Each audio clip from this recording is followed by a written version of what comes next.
Before we start, welcome everyone. Assalamualaikum warahmatullahi wabarakatuh. And very good afternoon. I'll be having for the next 45 minutes to conduct this food security and traceability. First of all, let me introduce myself. My name is Wan Muqtadir. I am from the British Standards Institution. I'm currently the head of sustainability for Malaysian operations. Okay. Test. Okay, better? All right. So, do I need to repeat? Maybe? No need, huh? Okay, so currently I am the head of sustainability for BSI Malaysia. My coverage is simple. It's either sustainable palm oil, food industry, what else? Sustainability reporting, greenhouse gas emission, and the whole 9 yards of sustainability. So that's pretty much what I do. But when the organizers contacted us, is basically to talk a little bit on food security and traceability. So how I'm going to conduct this session is very easy. There will be kind of like two things that will be going on. One is definitely I'm going to promote British standards in bits and bobs of the presentation. But I will be talking about the topic as well, the food security and traceability. So very simple today. I'm just going to give a little bit overview of BSI. I'm going to talk a little bit on food security. I'll talk a little bit on traceability. But as this is a workshop, it is important for me to actually hear your feedback. So we'll be doing a little bit of Mentimeter exercise so that we won't get sleepy along the way. And in the end of the day, hopefully, we can come together in this group to actually answer some of the critical questions that we have, right? So, now, question to everyone. So when we talk about climate change, we've been here for the last now this is day 3 now. Climate change will impact the most at where? So I hope everyone is kind of like familiar with the food industry. So the question is it at the producer, or is it at the packaging side? Is it at the transport side? Is it at the retailers and consumers? Now, I'm going to hit this question before we actually talk about the topic. So let's open up yourmenti.com. You can use your phone or you can scan this QR code. Definitely will go to your Mentimeter. Have you? Okay, let me just try to switch screen. All right, let's see who can answer the questions. Producers, fair. Consumers, all right. No one is looking at packaging. Oh, only 4 people, so fair. 5. Let's see, how many do we have here? 1, 2, 3, 4, 5, 6, 7, 8, 9, 10, 11, 12. About 12 people. So only got 5 answers now. Anyone else? I'm going to open it for the next 30 seconds.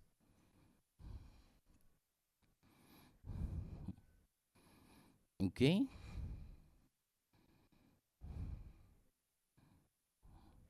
Nine answers. Okay, I think this is fair. Now, having a first look at this result, right? We kind of see like a fair first and second between producers and consumers. Definitely, if we think about the producers when climate change actually gives the effect, the producers are the first one to be affected by this situation, okay?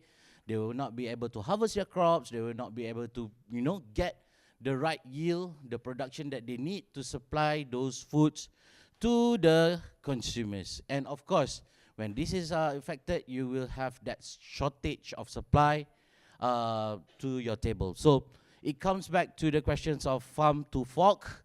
Where does it affect it? Definitely, we look at retailers. If there is the disruption at the consumers, at the producers, you will see there will be less item to be manufactured.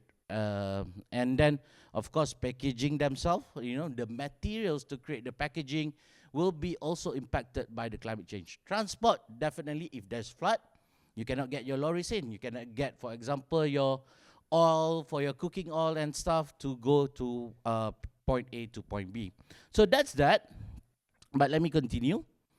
Like I said in the start of the presentation, it will be two things. Now the promotion of BSI. So BSI is actually the world's first national standards body, established in 1901, and we are one of the founding members of ISO. We are trusted because we are part of the Royal Charter Company, and we basically, BSI is not for-profit organization. We reinvest our profits into creating new standards and creating capacity.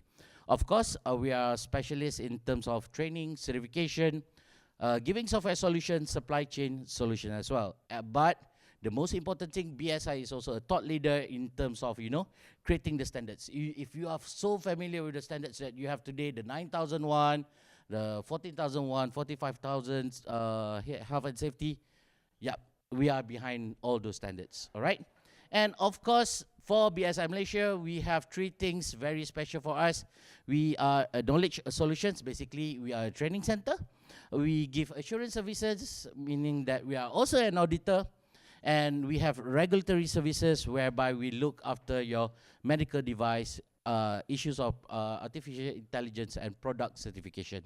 So, now, keep in mind of the word product certification, yeah? And that is why in BSI we see sustainability as one of the pressing issues that we face, because basically for our clients, 98% agree that it is important to BS. The customers of our clients, 98% also agree, and society at large agrees 95%. So a focus on sustainability has been given very strong sense for BSI. Now, let's get ready to the pressing topic of food security. I know the colors is a bit like my 4-year-old, but I have to do this in a sense of to highlight a few things. When we talk about food security, definitely it is about getting the food for the people, not just sufficient, safe, but it also have to be nutritious, and it means that it has to meet their dietary needs and food preferences. Okay, if we talk about Malaysia, definitely rice, okay? Most of us prefer rice, okay? But it has to be, a good kind of rice, not just simply, it's, you got some very weird rice that has been harmful to the people as well, okay? This is where food fraud comes into the picture, okay? But it also have to make sure that this food, when we talk about food security, it also contributes to active and healthy life. So this is the definition from FAO. All right, and it emphasizes on 4 main things.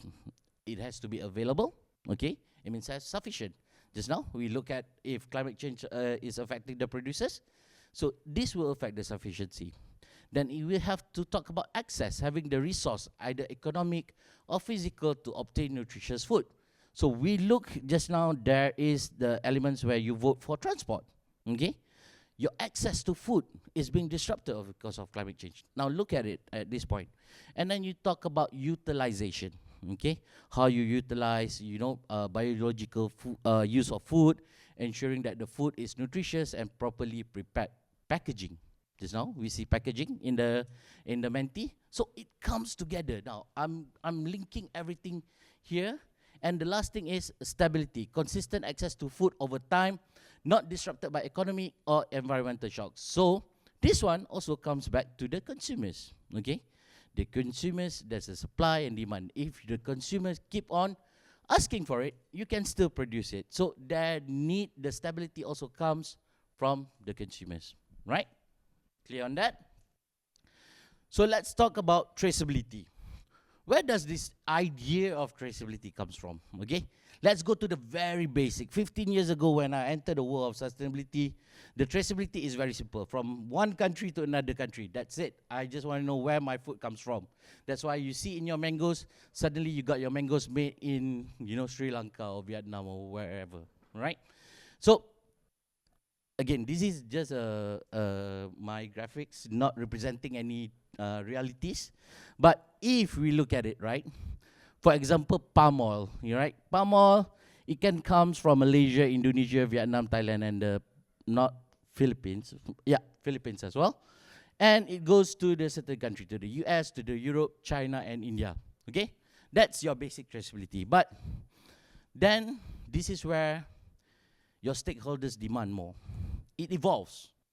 Let's look at the context of Malaysia. For the palm oil or the rubber over here, we talk about palm oil because it's food related. People want to know which state now it's coming from.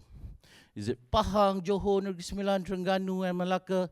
So people wanted to know more because people are start questioning. How about if I buy, the palm oil from, much more poorer states, right? So look at that perspective. This is where the question comes in.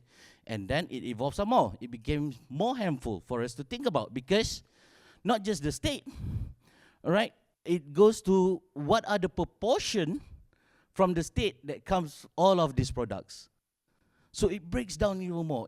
For example, if we look at Terengganu and go to Kemaman, how many of those in Kemaman actually supplies palm oil and actually supplies the other commodities or food elements? So it's getting more harmful. People are getting, I have to report more, I have to do more.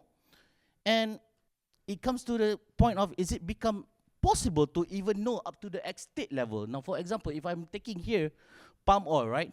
It goes to the kilang, to the mills, and to the smallholders and estate and everything. Again, people wanted to know where does it come from. For example, if you see a smallholder named Emma Maembong over here, and she is very affected by the production, people actually want to know what happened to her.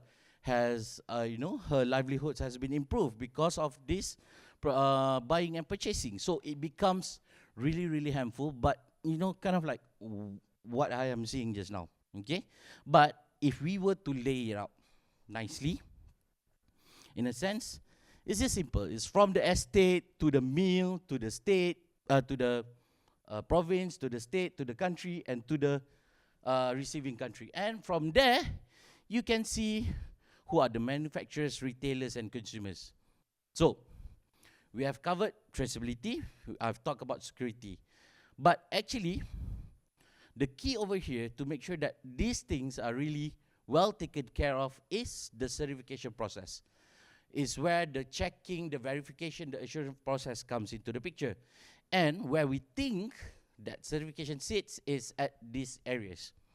It's actually at the producer side, the mill, the manufacturers, and the retailers. So these are the subsections that you can basically check, verify, and assure what is going on. That gives you that sense of security that I mentioned just now. Okay? The access, the stability, the availability. So it goes around here. So that's pretty much the story of food and traceability in a simplest way because I only get 45 minutes. Next one is, this is where I need your kind assistance today, okay? We want to solve together. Now, this workshop will look at the critical role of independent third-party validation or assurance in strengthening food security and traceability. Now, earlier this year, the British Standards and the British Malaysia Chamber of Commerce, we had a roundtable discussion. Now, we uncovered two things that for Malaysia to strive better in the subject of sustainability, especially at this focus area that we're talking today, which is the first one is we need to strengthen the third-party assurance, okay? We already have certification bodies going, but how we want to, kind of like kasih kuat sikit lagi lah, make it much more stronger in a sense of verification, okay? And how do we actually upskill the efforts to create the trust? Because if you look at the graphic just now, do you actually put the trust on this part of things? So this is where I need your assistance today to help. And of course, with these two things, it is actually aligned with the National Food Security and Policy Action Plan for 2021-2025 that covers this element. But in the details, you can always have a look at the document. It is at the ministry website. Just to let you know, the food security and its traceability is actually not a new topic. It has been around for quite some time. It's just either you're familiar or not familiar with the situation. And definitely there are key standards for processing foods in supply chains. There are also, a lot of things that is happening at the upstream side of things. But it's just that sometimes we are kind of like confused with what to adopt. Okay, but all of these things is actually, you know, kind of like filling the gaps of what is actually needed. Now, often question that I get from financial institution is, um, if let's say my borrowers, you know, actually adopt some of the standards, can I actually give them, you know, some benefits to it? Depends. What is the aim? If a financial institution have an aim of, you know, making sure that its customers have a certain targets, leverage on the standards. The standards is already there. Every 5 years or so, these are the standards that's going to be improved.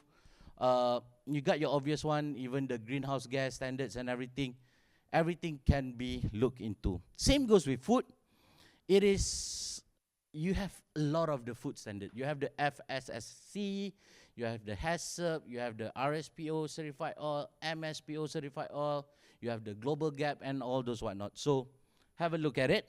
But let's look at the discussion. Number one, this is, I need your input. What do you think the elements needed to strengthen third-party assurance? Again, use the Mentimeter, because I try to make it easier for you so that we don't have to scream and shout. And probably if you want to say something also, it'll be nice. But let's just go to the Mentimeter. Okay, so the first question is, what do you think the elements needed to strengthen the third-party assurance? Because you have been listening to me just now, I mentioned that we have this, we have, you know, producers are affected, they are opting for, you know, standards and everything. So do you actually have something that you want to comment about third-party assurance? Skip on the scan. Can. Okay, scan. Hold on. Let's try. Can we? Cantik. So awareness, interesting. Okay. Funds, capacity building. Let's see, we have 2 answers. While waiting, okay, it's good. It means that, in some sense, a lot of you think that awareness on third-party verification is need to be improved. Okay, that's something that we can think about. Qualified assessors, this is very interesting. We need qualified assessors. Credibility, do you actually trust the standard that you are opted for? Funds, yes, certification can be daunting, expensive. Reputation, trust, awareness, know your farmers. This is very interesting. Knowing farmers is the key, is also one of the key. In our experience of food auditing, sometimes you just, you know, auditors come at 1 year, like 5 days or 3 days on site. And they just go there and like, ada buat kah? Tak ada buat kah? Do you need? And ask like 1,001 questions. But if you actually know the farmers, you know their thought process, there's probably no non-compliance at all. All right? Government compliance, making it mandatory, I see, okay? Competitive costs, branding, reputation, ethic, quality of data, correct.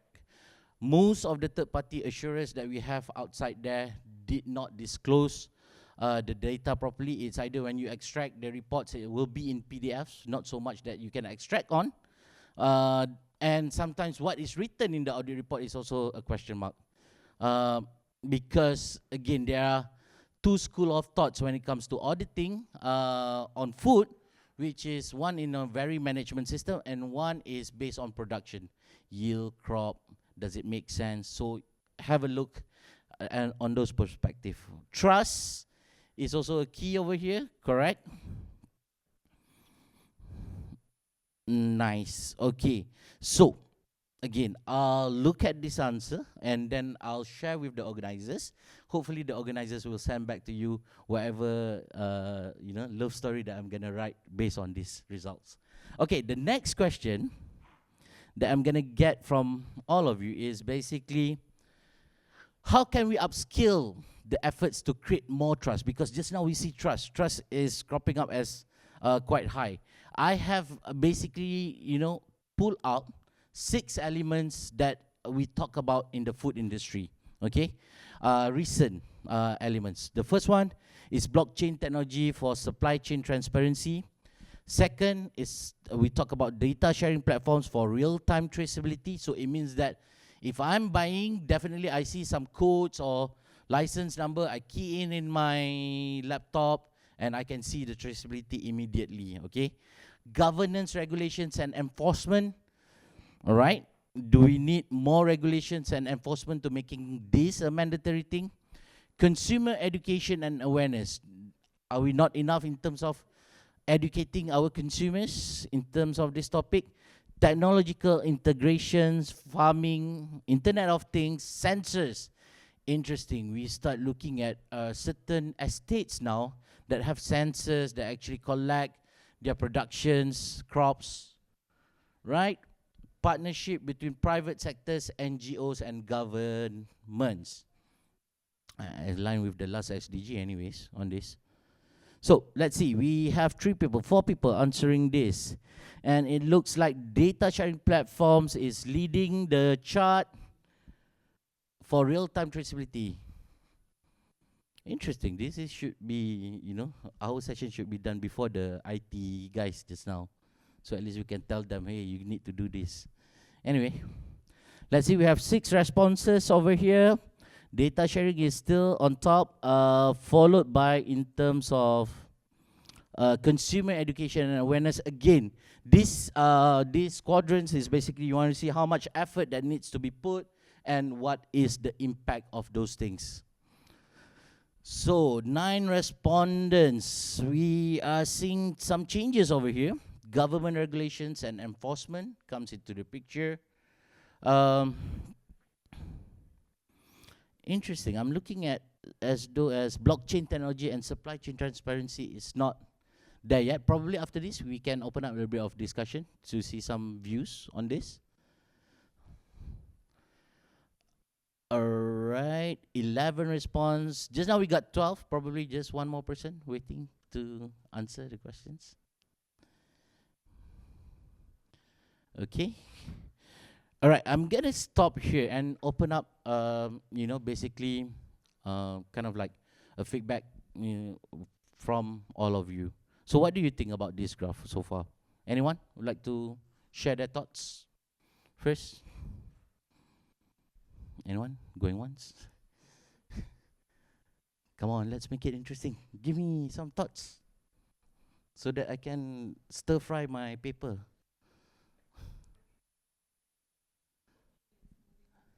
Blockchain is moving far, far away. So, do we don't put trust in the IT things? Kind of like, not really, because you still have data sharing.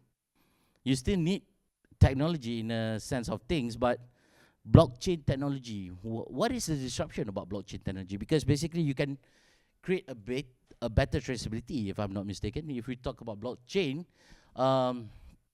whatever movement of the food, you can trace all the way, and sort of like you can also escape verification, because in order for one movement to happen, there need to be some sort of a verification by each of the servers. That's a blockchain technology anyway.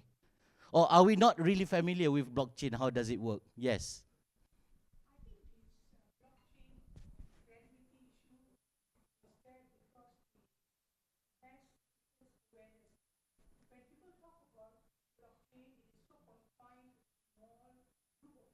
Yeah. Okay.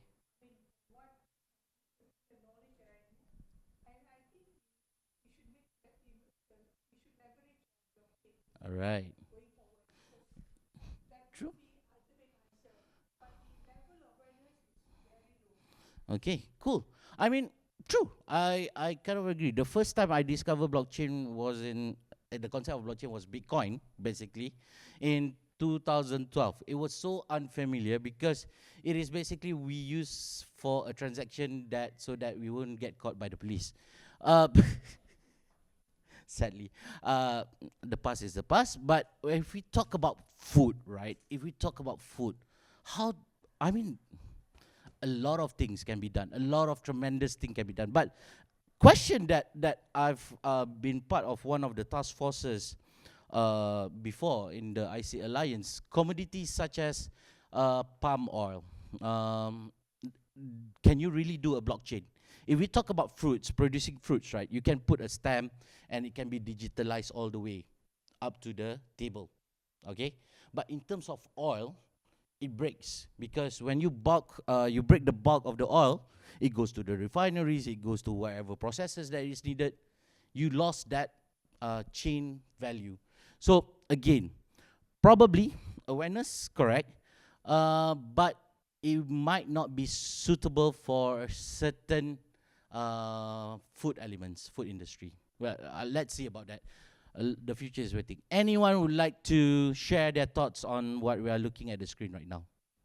Anyone else?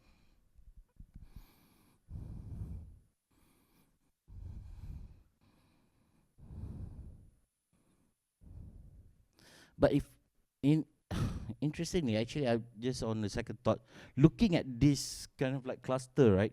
It seems like everything, all of these things should works all together at the same time. It before because I come with a certain expectation that if kind of like staggered in a sense of things, right? We can first we can aim this and that, step one, step two, step three. But looking at this, it seems like 5, 4, 6, 3, 2, everything needs to come together at the same time. So, I mean, are we ready? Comments? Feedbacks?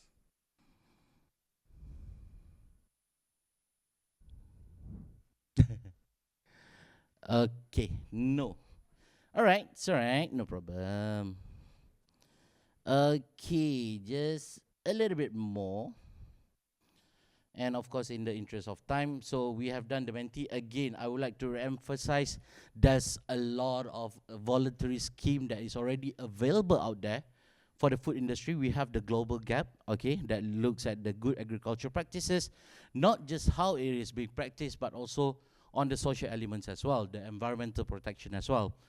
For the palm oil producers that supplies oil, refined oil, RBD, olein steering and everything, to make your margarines, butters, and the whole food process. You got the RSPO, MSPO into the picture. Traceability of RSPO right now is up to the estate level, MSPO as well, but we hope that in the future it will, evolve more to look at it. ISO certification from the greenhouse gas matters is also important. It means that, the food that is produced have been inventorize its greenhouse gas, some movement towards reducing the emissions from producing the foods is there. Food safety, the FFSC and the ISO 22000 is also there for you to look out for. And again, you can always contact us, BSI, to know more about all of this voluntary scheme. But I would like to kind of like send my views that this voluntary scheme actually helps. It helps to taking that steps in terms of protecting the food security, okay? In essence, when you have that piece of meal that is created by all of these schemes, you can have that confidence a certain protection has been given to the environment, to the social aspect, all right? And of course, for us in BSI, we are shaping a sustainable future. We are looking very closely in terms of our verification in greenhouse gas emission, water and waste management, ethical supply chain, and sustainable infrastructure as well. And of course, we do have the power to deliver with 84,000 clients that we have so far, around 193 countries, and we have conducted 232,000 audit days in 2022.